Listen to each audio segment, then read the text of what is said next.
We are headed to do workout number 2 of the new split. Welcome to today's video. We've got our pre-workout right here. I think I mentioned last time, I am still taking some caffeine. So after prep, I did take a little bit of time off. I think it was about a week and a half. I did have all the kind of what we'll call the, what's the right word? Withdrawal symptoms of leaving caffeine, because I was drinking upwards of 500 milligrams a day, and now I'm just down to, when I work out, I take 200 milligrams of caffeine in that pre-workout. We're also gonna have a Rice Krispie treat when we get there. But yeah, we're gonna sip on that. We're gonna do another voiceover. I did convince Katie to do a leg workout with me tomorrow. So tomorrow's workout will be probably at Crunch and mic'd up, because at Dixie, once again, the music plays super loud, which is great for a gym environment, but not great for filming content. So tomorrow will be Katie and I will do a leg day, and we'll actually do mic'd up and work out together today. It's gonna be another voiceover going over my pull day, which is day number 2 of my new split. So let's just get to it. See you at the gym. Let's get right into it. We start off the day with a wide grip pull down. The big thing here, as you can see, I'm adjusting my wrist straps.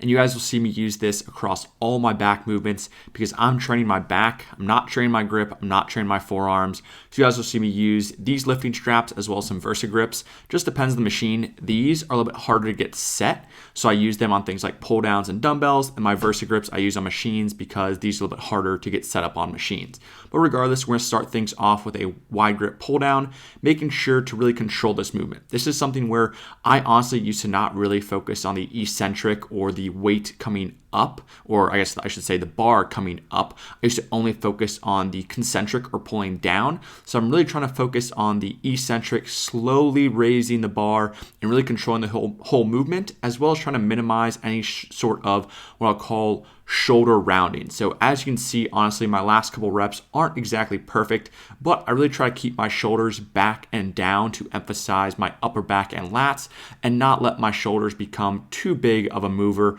in this movement. But the big thing here, once again, full range of motion, letting my weight, or I should say letting the weight pull me kind of all the way up to a full stretch and kind of trying to contract all the way down, pulling my elbows to my back pockets, going as deep as I can. I will say I do start doing some partials here, so you guys will notice that my reps might not be complete, but I'm going for some lengthened partials. I'm trying to go to complete failure. I'm not trying to go to the point where I can do one clean rep, but trying to go to the point where I can't even pull the weight down anymore. And yes, this is going to be more of, I would say, my traps, my rhomboids, my upper back, not so much my lats at this point, but it's still, once again, part of the back, and I'm trying to grow the whole back. Next, we'll go ahead and get into our dumbbell row. So this is more of a lat bias row. As you guys will notice, I keep my arm and elbow pretty close to my body. So this is more of a little bit of a lat biased, but once again, a big overall compound movement for the back. I have not done dumbbell rows, once again, in quite a while. I normally did machine rows of some sort. So really glad to add these back, and honestly, repping out 100s for a few sets felt pretty good. Once again, just doing 2 sets here. I did do some warm-ups just like on the wide grip pull downs.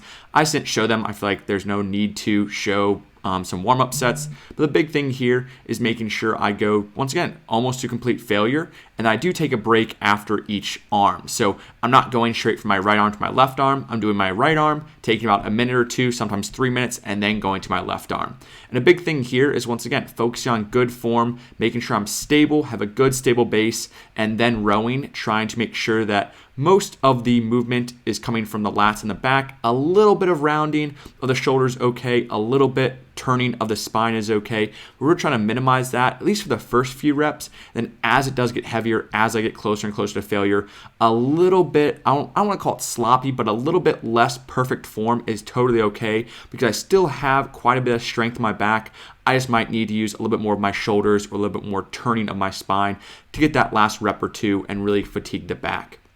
Next, we'll go to another pull down. So each back day, I like to do 2 pulling movements, or I should say 2 vertical pulling movements and 2 horizontal. So the neutral grip pull down is going to be our second horizontal pulling movement. This one is going to be a little bit less upper back than the wide grip pull downs, just based on our hand placement. Here, I have a slight lean back, and the elbows are going to stay pretty much in front of my body the whole time. Whereas in the wide grip pull downs, the elbows are pretty much at my side, if not tracking behind my back. So the wide grip pull downs are going to be more upper back focused, as well as some lats, and then this is going to be a little bit more lat focused with a little bit of upper back. Like, you're using your whole back the whole time, but there are definitely ways to emphasize things differently.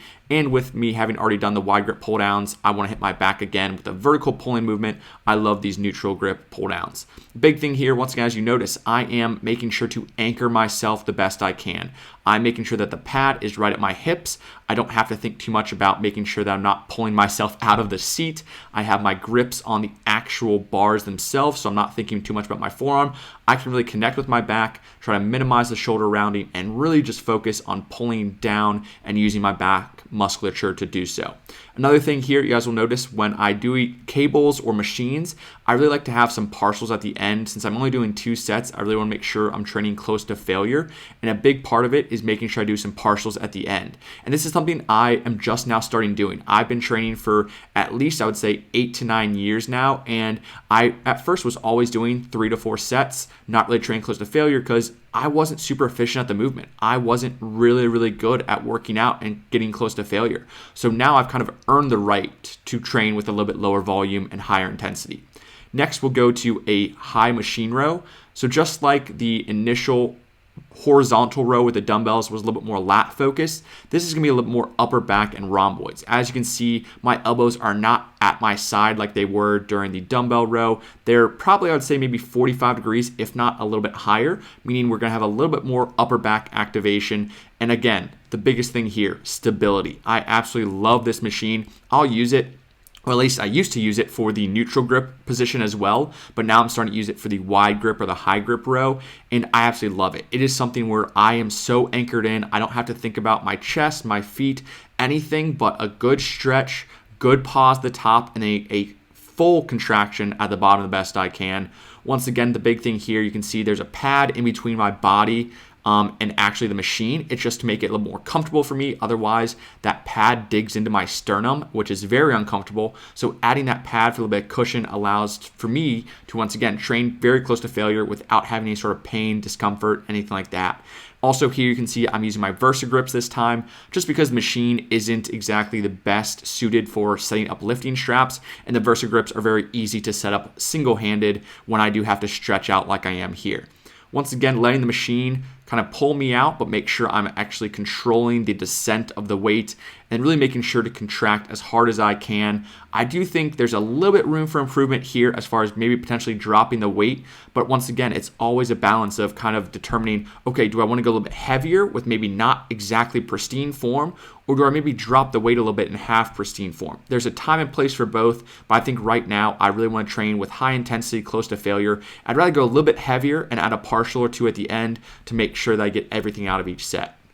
Next, we'll go ahead and move on to the biceps. So obviously today is a pull day. We do 4 back movements and then 2 bicep movements. In this case, we're going with a classic cable curl. This is one of my favorite movements for the biceps. The biggest thing here that I kind of noticed myself as I'm watching this back is I can definitely have room for improvement in terms of my elbow positioning. As you can see, my elbows tend to drift forward a little bit at the top. At the bottom, they actually kind of drift back, and then they kind of drift forward, meaning my shoulders are doing a little bit of the work as well. So honestly, looking back at this is why I like to record my videos or record my sets, is say, honestly, Jack, drop the weight 10 pounds and really focus on making sure we have good positioning of our upper arm and our elbow. Here, I do notice at the start of the sets, they are a little bit better. I feel like my elbow is a little bit I would say calmer and doesn't move as much here. You guys can see the full contraction of the bicep as well as the full extension, because when that tricep is able to flex, like right there, you can see the tricep flex. That means the bicep is at its fully lengthened position and able to then restart the curl. Again, here, once again, training very close to failure. Everything is 2 sets for this workout, and I'm making sure that I'm at least within 1 to 2 reps of failure, if not going to failure only on that last set though before I move on to the next exercise. Lastly, we've got some alternating dumbbell hammer curls. A big thing here is I do notice I am swinging a little bit, but once again, I have a heavy weight in my hands and I'm okay with a little bit of momentum as long as I'm really controlling the weight the whole time. I do notice here I could probably drop the weight a little bit and really focus on form, but this is again where I think I'd rather actually go a little bit heavier. I've kind of earned the right in the sense that once again, I've been training for a long time. I have the form and technique down. I have a good mind-muscle connection, at least for me, with my bicep. Other movements like hamstrings and quads, I will say I don't have the best mind-muscle connection with, but with my biceps, I really do. So I think I can go a little bit heavier here and then boom, you can see the weight got a little sloppy there at the end, but that's how I know I'm going to failure. I'm not going to the point where I can no longer do a curl. I'm going to the point where I really can't really move the weight with my bicep anymore. So as you can see here, a little bit better of a side angle, really trying to keep that elbow nice and quiet and basically my upper arm perpendicular to the ground, really focus on that elbow flexion, which is the job of the bicep, right? So we're focusing on that here, making sure to alternating curls, just to really focus on each arm. And I notice I'm stronger doing alternating. I think most people probably are. So you can kind of have, you can see I'm doing like a slight lean to the side to line up the weight with my arm a little bit better. And the biggest thing here is, once again, training with intensity. I think that's the most important thing right now. Obviously, once again, we want to have good form, minimize risk of injury, but make sure that, once again, we're putting that work. We don't want to leave anything on the table. We want to go and train, I'll say it, my ass off every time in the gym, especially now that I can fuel my workouts again. And that's the biggest thing. On prep, I would probably not have trained as close to failure as I am this entire workout. I wouldn't be doing partials. I'd probably drop in the weight a little bit, really focus on form. But now I can fuel my body. I have the building blocks. I have plenty of rest. I have the ability to train really hard again. I just love it. I want to lift heavy weights. I want to challenge my body. I want to challenge my muscles. And that's why I'm okay with maybe the last couple reps of a set, my form not being quote unquote perfect, but with the ability to train a little bit harder and heavier. But that's my pull day. Keep it simple, efficient, 4 back movements, 2 bicep movements, very close to failure. And once again, a high intensity program that I'm really enjoying right now.